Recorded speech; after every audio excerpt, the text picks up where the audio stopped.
The heavy rain soaked through my thin canvas shoes, but the ice in my chest had nothing to do with the storm. My parents looked at my 12-year-old face through the car window, unlocked the doors, and said, "You're old enough to figure your own way home." They drove off, leaving me on a dark highway 10 miles from home. They thought it was a lesson in growing up. They thought I'd cry, walk back, and come crawling to their doorstep. But they severely underestimated me. I turned my back on that taillight glow and walked the opposite direction. That night, I didn't just walk away, I disappeared. It took them 15 years to track me down, but by the time they realized what they'd lost, the tables had completely turned. Follow my story until the end and comment the city you're watching from so I can see how far my journey has reached. My name is Maya, and I am 32 years old now. Looking back, my childhood was defined by cold rules and conditional affection.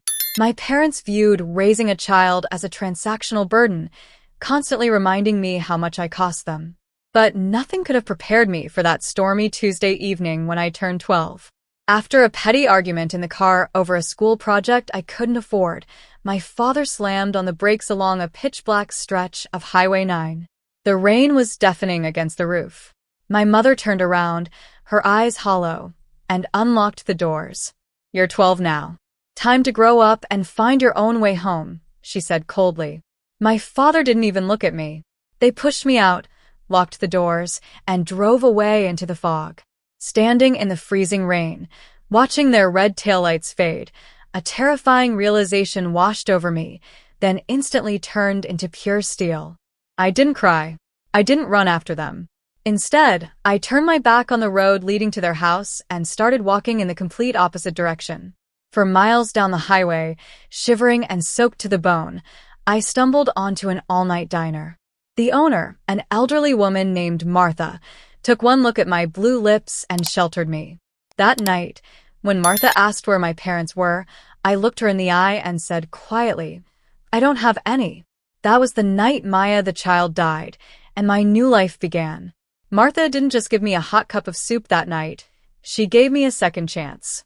When social services eventually got involved, I refused to speak a single word about my biological parents. To me, they no longer existed. Martha took me in as a foster child, providing the quiet, unconditional warmth I had never known. For the first time in my life, I wasn't viewed as an expensive mistake or a burden. I was just a child who deserved a safe roof over her head. As the years passed, the sting of that cold highway faded into pure ambition. I knew that if I wanted absolute freedom, I had to build it with my own hands. By 14, I was helping Martha manage the diner's accounts after school. By 16, I was running the floor on weekend shifts while maintaining top grades in high school. While other kids were worrying about prom or video games, I was obsessed with financial independence. The emotional weight of growing up without a traditional family was heavy, but the independence it forged inside me was unbreakable. Every hour of hard work was a brick in the fortress I was building around my future. I put myself through college on academic scholarships and relentless night shifts, earning a degree in finance and business management. By 26, I launched my own logistics consulting firm. What started in a tiny studio apartment grew into a thriving enterprise with over 20 employees. I bought my first home, a sunlit, peaceful house near the coast, miles away from the dark highway where I'd been discarded. I had built a prosperous, beautiful life out of absolute nothing. I was whole, successful, and finally at peace, completely unaware that the past was about to come pounding on my door. While I was quietly forging my own destiny, the world my biological parents built was slowly crumbling around them. What they had expected to happen on that rainy night was simple. They thought a terrified 12-year-old would cry, wander back home within a few hours, and submit to their total control. When I never returned, panic set in, not out of love, but out of fear of public exposure and legal consequences. They filed a missing persons report 3 days too late, claiming I had run away. But the local police were suspicious, and social services began investigating their household. To avoid scandal, my parents quietly dropped the search, convincing themselves that I would eventually hit rock bottom and come crawling back to beg for their forgiveness.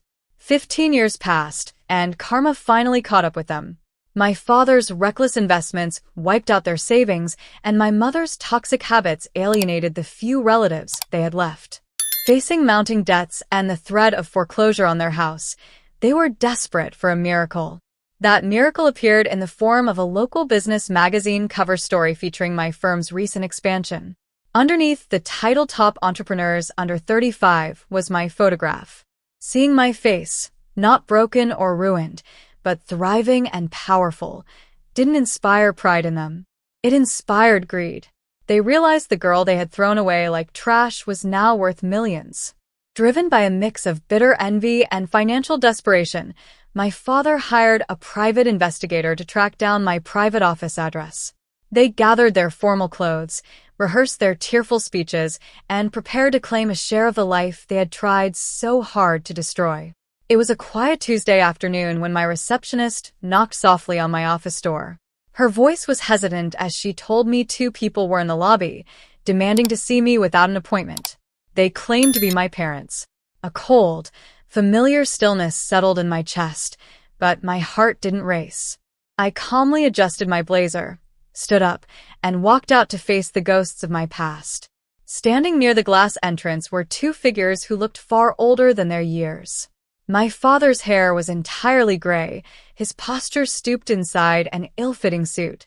My mother stood beside him, clutching a faded handbag, her face lined with bitterness that even her heavy makeup couldn't hide.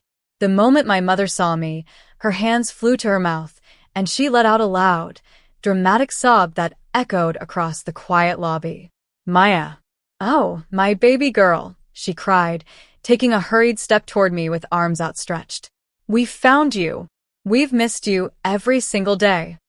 I stayed completely still, my hands resting calmly at my sides, my expression unreadable.